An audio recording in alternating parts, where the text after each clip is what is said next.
Le Seigneur soit avec vous. Et avec votre esprit. Évangile de Jésus-Christ selon saint Matthieu. Gloire à toi, Seigneur. En ce temps-là, quand Jésus apprit la mort de Jean le Baptiste, il se retira et partit en barque pour un endroit désert à l'écart. Les foules apprirent et quittant leur vie, et le suivirent à pied. En débarquant, il vit une grande foule de gens. Il fut saisi de compassion envers eux et guérit leurs malades. Le soir venu, les disciples s'approchèrent et lui dirent: l'endroit est désert et l'heure est déjà avancée. Renvoie donc la foule, qu'ils aillent dans les villages s'acheter de la nourriture. Mais Jésus leur dit: ils n'ont pas besoin de s'en aller. Donnez-leur vous-même à manger. Alors ils disent: nous n'avons là que 5 pains et 2 poissons. Jésus dit: apportez-les-moi. Puis, ordonnant à la foule de s'asseoir sur l'herbe, il prit les 5 pains et les 2 poissons, et leva les yeux au ciel, il prononça la bénédiction. Il rompit les pains et les donna aux disciples, et les disciples les donnèrent à la foule. Ils mangèrent tous, et ils furent rassasiés. On ramassa les morceaux qui restaient. Cela faisait 12 paniers pleins. Ceux qui avaient mangé étaient environ 5000, sans compter les femmes et les enfants.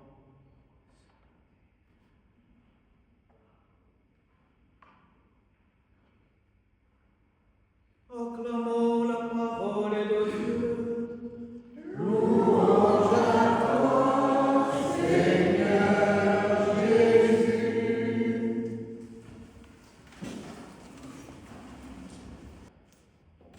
Frères et sœurs, lecture de ce dimanche nous montre une question essentielle. De quoi avons-nous vraiment faim? Quelle soif avons-nous? Le prophète Isaïe commence par une invitation surprenante. On peut dire aussi un tout petit peu contradictoire. Vous tous qui avez soif, qui avez faim, venez acheter sans rien payer. Et comment peut-on acheter sans rien payer, sans argent? Oui, parce que les biens les plus précieux ne s'achètent pas. On ne peut pas acheter l'amour, on ne peut pas acheter la paix, même s'il y aurait des conventions, mais la paix ne s'achète pas. On ne peut pas acheter le pardon, on ne peut pas acheter la grâce de Dieu et la vie éternelle que nous recevons le jour de notre baptême. C'est la vie éternelle. Nous sommes entrés dans la vie éternelle. Ce sont des dons gratuits de Dieu.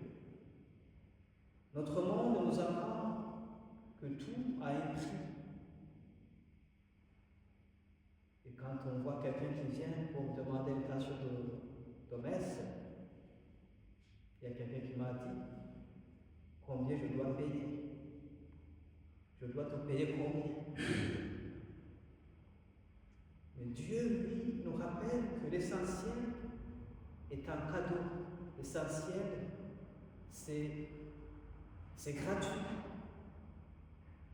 Il suffit de venir à lui avec un cœur ouvert. Il nous donne l'essentiel sans prix. Isaïe ajoute une condition.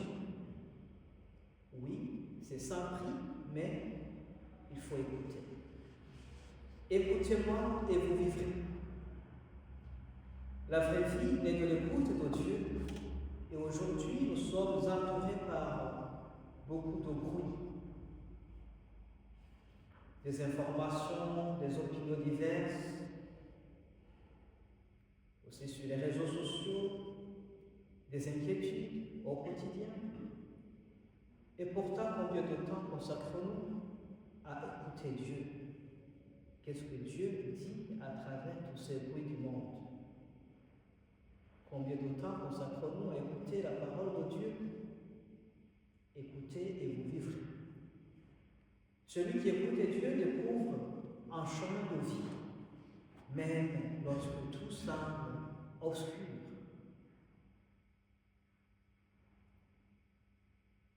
Il suffit d'écouter, de s'intéresser un tout petit peu sur le témoignage des fidèles, des chrétiens, au cas de consacration. C'est très magnifique. Saint Paul poursuit avec une parole qui donne espérance. Qui pourra nous séparer de l'amour du Christ? Il ne nous promet pas une vie sans difficulté.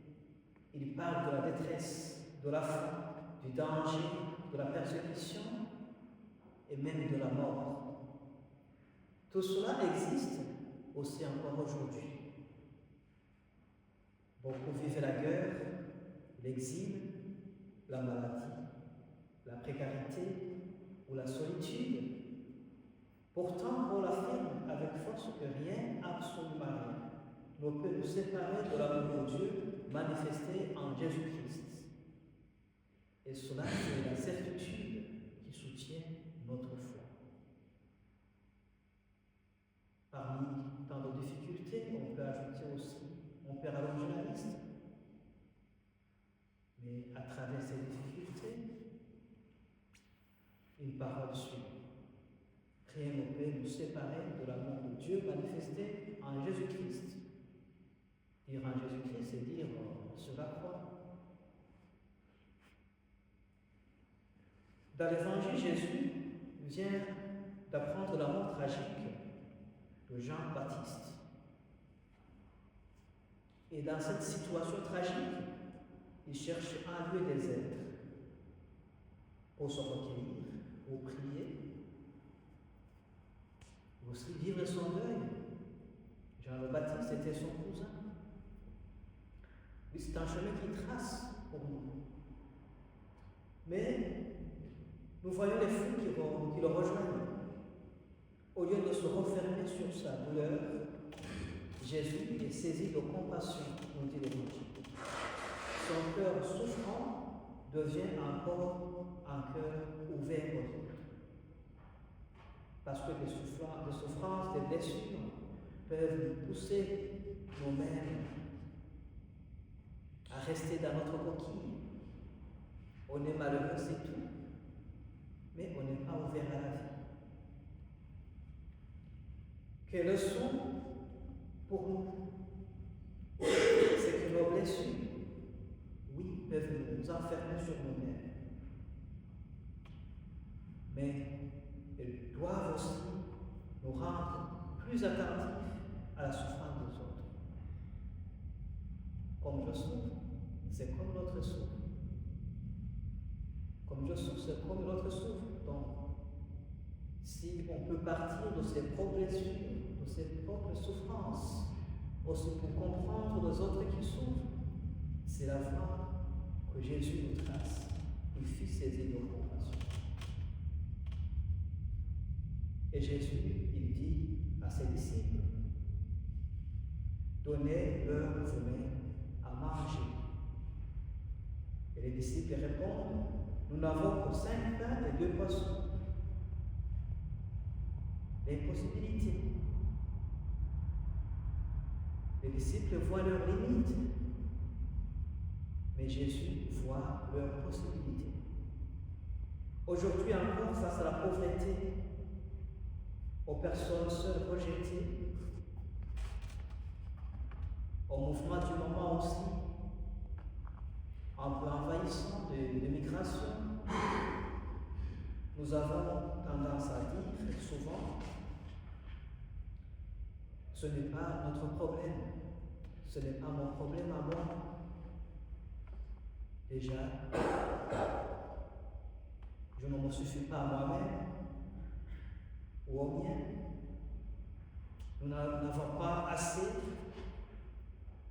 Et Jésus nous demande simplement de lui offrir le peu que nous avons. Entre ses mains, notre peu peut devenir une bénédiction pour beaucoup. C'est pourquoi, après avoir béni les pains, tous mangent à leur faim. Il reste 12 paniers. 12 paniers. C'est un détail très important. Dieu donne avec abondance. Et Jésus invite à ramasser les morceaux. La générosité de Dieu n'autorise jamais le gaspillage. On ne doit pas gaspiller parce qu'on en a assez, ou bien même si on est très généreux, il faut aussi ne pas gaspiller. Parce que dans un monde où tant de nourriture peut être jetée, alors que des millions de personnes souffrent de la faim, on peut chercher à vivre toute sa vie avec sa famille, c'est le moment des vacances, tout ça. Il y a des personnes qui restent coincées chez eux. Pourquoi ne pas visiter, même si une seule personne qu'on connaît qui n'a pas de chance comme moi?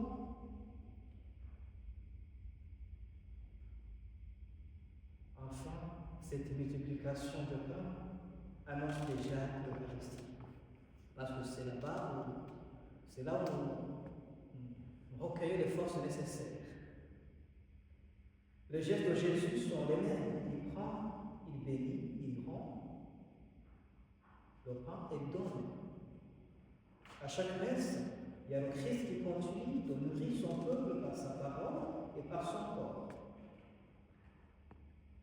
Et l'Eucharistie ne s'arrête pas à l'autel. Quand on reçoit l'Eucharistie, on est envoyé. Celui qui reçoit le pain de vie, c'est pour devenir le pain des autres. Saint Augustin disait, devenez ce que vous recevez au moment de la communion. À notre tour, nous sommes le pain partagé pour nos frères et sœurs.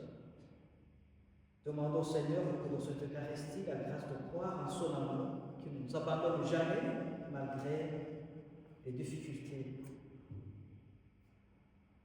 Demandons au Seigneur de vivre dans le partage et la compassion et célébrer l'Eucharistie avec un cœur prêt à devenir Eucharistie, comme le Christ, une nourriture d'espérance, de paix et de joie dans notre monde.